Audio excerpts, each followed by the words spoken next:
Bonjour communauté de coups critiques, ici Kim et aujourd'hui je vous parle de sociologie, je vous parle encore de Pierre Bourdieu, mais je vous parle de capital de classe.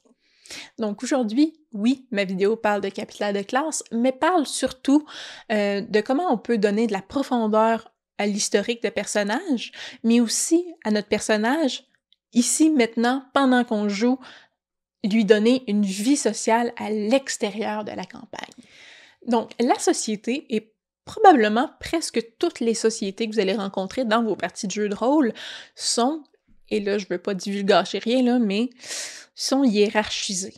Donc, il existe une hiérarchie sociale dans nos sociétés. Il y a des groupes plus dominants, des groupes qui ont le haut du pavé, et il y a des groupes, oui, qui sont beaucoup moins chanceux et qui ont beaucoup moins d'influence sur le monde qui les entoure. Si on prend les études de Karl Marx, ou si on prend ses grandes théories, ça repose principalement sur la domination économique. Donc, c'est une hiérarchie sociale qui vient du capital économique, mais Karl Marx en tenait pas mal à ça. Bourdieu a repris les notions de capital en les étayant un peu plus, en leur donnant un peu plus de profondeur. Donc, pour Bourdieu, il existe 3 grands capitaux et un 4e qui vient influencer le tout, et qui vont, la qualité, on pourrait dire, de nos capitaux va influencer notre place dans la hiérarchie sociale.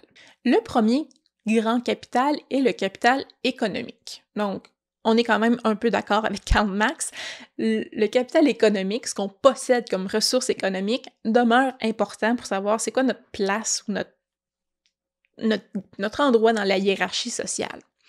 Donc, le capital économique, c'est l'ensemble des ressources économiques qu'un individu possède. C'est les pièces d'or que votre personnage a dans sa poche, mais c'est aussi les héritages possibles. Est-ce qu'il vient d'une famille noble dont il va hériter un château? Est-ce qu'il a lui-même une maison noble dans un quartier huppé de la ville? Je suis pas certaine que ça existe dans le monde médiéval fantastique, mais a-t-il des placements? Donc, est-il propriétaire d'une entreprise qui lui rapporte de l'argent? Donc, le capital économique, c'est l'ensemble des ressources économiques, les revenus, le patrimoine que possède un individu. Si demain matin, il vendait absolument toutes ses possessions, est-ce qu'il y aurait beaucoup d'argent dans ses poches? On le sait quand on crée notre personnage, il y a habituellement la même quantité d'or qui vient selon avec la classe sociale, là, peu importe l'historique qu'on fait de notre personnage. Là-dessus, j'invite la clémence et la générosité des maîtres de jeu pour permettre aux joueurs de se créer justement un historique qui est pertinent et de donner quand même de la variété aux personnages qu'on retrouve autour de la table. Donc, si le personnage est démuni, bien entendu, il n'y aura pas grand-chose dans le capital économique, mais si on veut avoir un mage qui vient d'une famille noble qui a vécu dans les grandes institutions et où il a fait plusieurs apprentissages, ben c'est pertinent de lui donner accès. Il y a un chat qui attaque.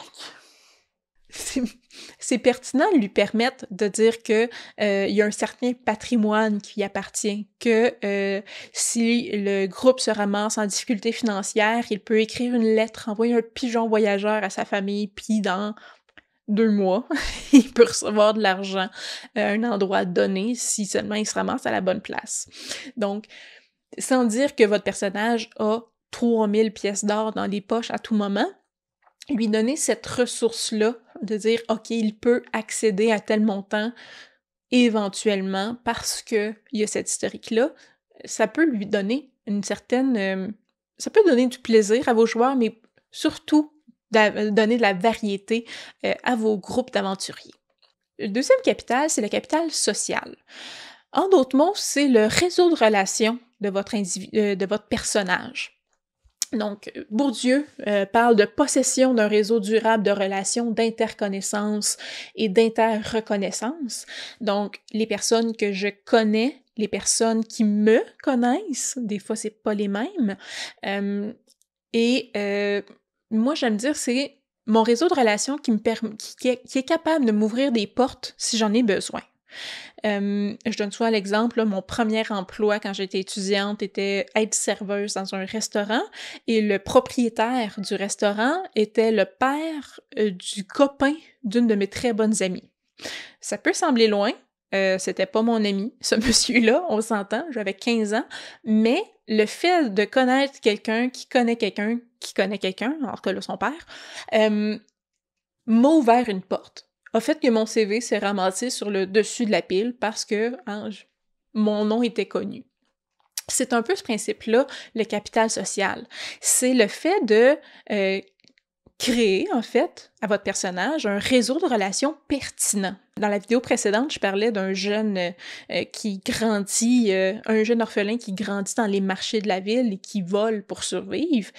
On s'entend qu'il ne sera pas ami avec le roi ou avec les gens nobles de la place, mais il peut se créer un réseau de relations parmi les mendiants dans la ville qui permet d'avoir des informations clés dans les gens qui circulent, parlent à voix haute en pensant que personne ne les écoute. Ça peut lui permettre d'avoir un réseau de relations aussi parmi les différentes guildes de voleurs dans la ville. Donc, cette idée-là, de créer un réseau de relations, c'est pas nécessairement d'avoir des contacts tout le temps les plus pertinents ou les meilleurs contacts au monde, mais de créer un réseau à votre personnage qui peut lui ouvrir des portes ou certaines portes. Un bon capital social, en général, qui nous place haut sur l'échelle sociale, c'est un réseau qui est capable de nous ouvrir de très bonnes portes. Si vous êtes fils de roi, donc prince, on s'entend que vous allez pouvoir avoir à peu près tout ce que vous voulez dans la vie. Vous demandez et vous obtiendrez. Si vous êtes fils de paysans, ce n'est pas la même chose. Les personnes que vous connaissez ont beaucoup moins de pouvoir pour vous donner ce que vous voulez. Mais vous avez quand même un réseau qui vous permet d'avoir de l'aide quand vous en avez besoin. Donc, capital social, de votre réseau de relations qui vous permet d'ouvrir des portes, de vous venir en aide lorsque vous en avez besoin. Au lieu de créer une ou deux personnes clés, ben dire que vous avez un réseau dans tel domaine. Donc, vous connaissez des mendiants, vous avez un réseau parmi les fermiers. Donc, vous connaissez plusieurs fermiers, vous êtes souvent allé à des foires agricoles, votre nom circule. Donc, une sphère, vous êtes connu dans une sphère d'activité. Ça vous permet de ne pas créer un historique hyper précis à votre personnage, mais quand même vous donner des ressources. Donc, capital social étant le deuxième capital selon Bourdieu. Le troisième capital est le capital culturel. Capital culturel, c'est l'ensemble des ressources culturelles, grosse surprise, dont dispose un individu. Et ça se sépare en trois formes différentes. Le capital culturel incorporé, c'est les savoirs, les savoir-faire, les compétences, la qualité d'élocution de votre personnage. Si vous venez d'un milieu plus huppé, probablement que votre personnage a un niveau de langage plus élevé. On s'entend, avez pas besoin d'avoir un très bon niveau de langage. Suffit de dire que votre personnage sait bien parler et donc, quand il entre ou il essaie de rentrer dans un endroit où il se trouve plusieurs nobles, on lui ouvre plus facilement la porte parce qu'on a l'impression qu'il fait partie des nôtres. Il parle comme nous. Si au contraire, vous avez été élevé, j'allais dire, dans les égouts, on va être moins violent, là, mais vous avez été élevé parmi des classes sociales plus ouvrières, parmi les paysans, votre personnage risque d'avoir un accent, risque d'utiliser un langage très familier, ce qui fait que ça va teinter aussi comment les autres classes sociales le regardent. Les compétences de votre personnage aussi, c'est le savoir-faire. Est-ce qu'il y a un savoir-faire plus lié justement au monde ouvrier ou à un monde plus... Il sait faire des recherches, il sait comment avoir une bonne étiquette, il sait être courtois, il sait comment manœuvrer les relations sociales dans les hautes sphères. Donc, le capital culturel incorporé ressemble aussi beaucoup à l'habitus dont j'ai parlé dans la vidéo précédente. Donc, c'est ces savoir-être, ces savoir-faire incorporés qui lui permettent de naviguer dans une certaine classe sociale plus aisément. De la même façon, votre personnage noble qui parle un très bon français, s'il va voir les ouvriers, il va voir les paysans et il parle ce niveau de langage soutenu, il ça se peut qu'il se fasse juger, ça se peut qu'il se fasse regarder croche, ça se peut que si vous essayez d'infiltrer un groupe clandestin rempli de voleurs, justement avec peu d'éducation, ça se peut que votre personnage détonne s'il parle hyper bien. Donc, Capital culturel incorporé ressemble beaucoup à l'habitus et c'est, grosso modo, les savoir-faire, les savoirs en général de votre personnage et ses manières d'être aussi. Le capital culturel objectivé, ça le dit, c'est les possessions d'objets culturels. Est-ce que vous possédez des objets d'art? Est-ce que vous avez des bibelots? Est-ce que votre dague a un manche ornementé? Est-ce que vous trouvez ça important d'avoir des petites broches sur pour maintenir votre cape ou d'avoir un beau chapeau? Donc, les objets d'art comme ça que possède votre personnage.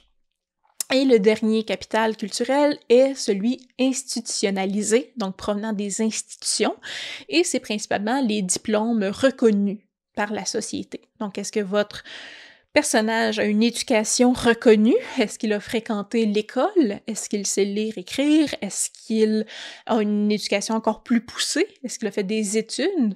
Est-ce qu'il y a un titre à proprement parler? Est-ce qu'avant de devenir aventurier, votre personnage était docteur? Est-ce qu'il était maître? Est-ce qu'il était avocat? Donc, c'est de donner comme ça un peu dans l'historique de votre personnage, peut-être lui donner une éducation.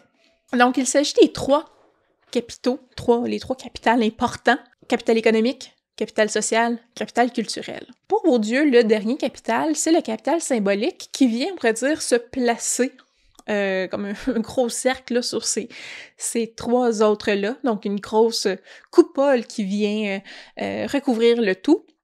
Et le capital symbolique, c'est toutes les formes de capital, donc économique, culturel et social, ayant une reconnaissance particulière dans la société. Votre personnage, ça se peut que dans le monde dans lequel il vient, il a grandi,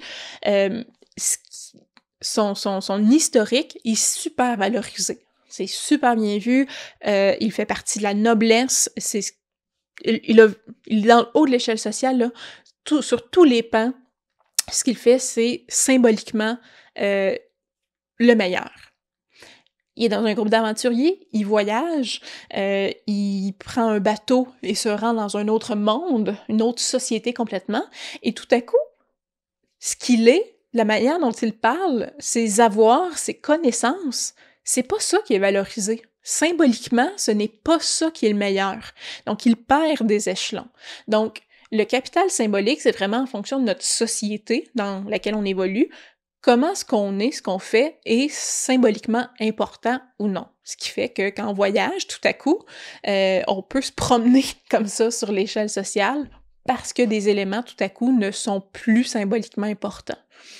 Ainsi, quand je crée mon personnage, je pense aussi à son capital de classe. Donc, sans dire que je crée très clairement sa classe sociale et ce que ça veut dire dans la société dans laquelle il évolue, mais mon personnage, j'imagine c'est quoi ses ressources économiques, à quoi il a accès en général. Est-ce qu'il est riche? Est-ce qu'il est pauvre? Est-ce que quand il va accumuler toutes les richesses parce qu'il n'y en a jamais eu? Est-ce qu'il y a tout l'argent du monde à côté de lui pour s'acheter une maison ou une taverne pour avoir un lieu de rencontre avec ses amis aventuriers? Je vous dirais que je passe surtout du temps à imaginer son capital social. C'est quoi son réseau de relations? C'est qui ses personnes contacts? C'est qui les personnes clés dans son monde à lui? Donc, qui est important, mais surtout, au-delà de c'est qui sa famille, parce que oui, ils peuvent nous ouvrir des portes, notre famille, mais c'est qui ses contacts? Qui est-ce que votre personnage peut aller voir pour avoir de l'information? Qu'est-ce que votre personnage peut aller voir s'il est mal pris, il est poursuivi, puis il veut se cacher et avoir confiance envers la personne qui va lui prêter un abri quelconque? Et finalement, le capital culturel, je vous dirais que la partie la plus importante, le capital culturel incorporé, qui ressemble, comme j'ai dit, beaucoup, beaucoup, beaucoup à l'habitus dont j'ai parlé dans la vidéo précédente, ça, j'y passe beaucoup de temps. Donc, c'est quoi son savoir-faire? C'est quoi ses savoir-être? Qu'est-ce qu'il est capable? C'est plaisant de dire que mon roublard peut se déguiser et s'infiltrer dans un banquet de gens riches. Mais si mon roublard n'a jamais vécu avec des gens riches, il sait pas comment ces gens-là se comportent. Il sait pas c'est quoi les sujets de discussion. Il sait pas quand rire. Il sait pas comment manger de manière élégante. Donc, ça fait partie des choses, si on veut que notre personnage soit un peu crédible, mais surtout créer des événements parfois cocasses, parfois des revirements de situation. Je trouve que ça donne, oui, de la profondeur au jeu de rôle, mais ça crée aussi des moments intéressants de jouer sur ces aspects-là de savoir-être, de savoir-faire. On a un super bon plan, puis finalement, ben, on n'a pas catché que la personne qu'on envoie, elle fit vraiment pas dans le décor. C'est une façon, je trouve, de donner de la profondeur à notre personnage et aussi de créer des moments super intéressants, super marquants. Donc, c'était le capital de classe selon Bourdieu et comment ça influence, je dirais, la création de mon personnage et au-delà de l'historique, les ressources qu'il a ici, maintenant, pendant que je joue. Si vous avez des questions, des commentaires, si vous vous dites « Hey, ben moi, je connais ça un peu la socio, puis j'aimerais ça que tu fasses un lien avec telle théorie, il me semble que ce serait pertinent. » Ben, écrivez-les dans les commentaires, ça va me faire plaisir. Si vous voulez en savoir plus sur ce sujet-là, vous avez des questions, encore là, des questions tout plein, envoyez-moi-en, j'aime ça. Si vous avez aimé la vidéo, un petit pouce en l'air m'encourage tout le temps. Si vous voulez savoir quand les autres vidéos vont sortir, abonnez-vous à la chaîne, sonnez la petite cloche. Et finalement, si vous avez un peu d'argent dans le fond de vos poches, vous pouvez venir nous encourager sur Patreon. C'est tout le temps grandement apprécié, mais pas obligatoire. Et sur ce, je vous dis à la prochaine fois. Bye!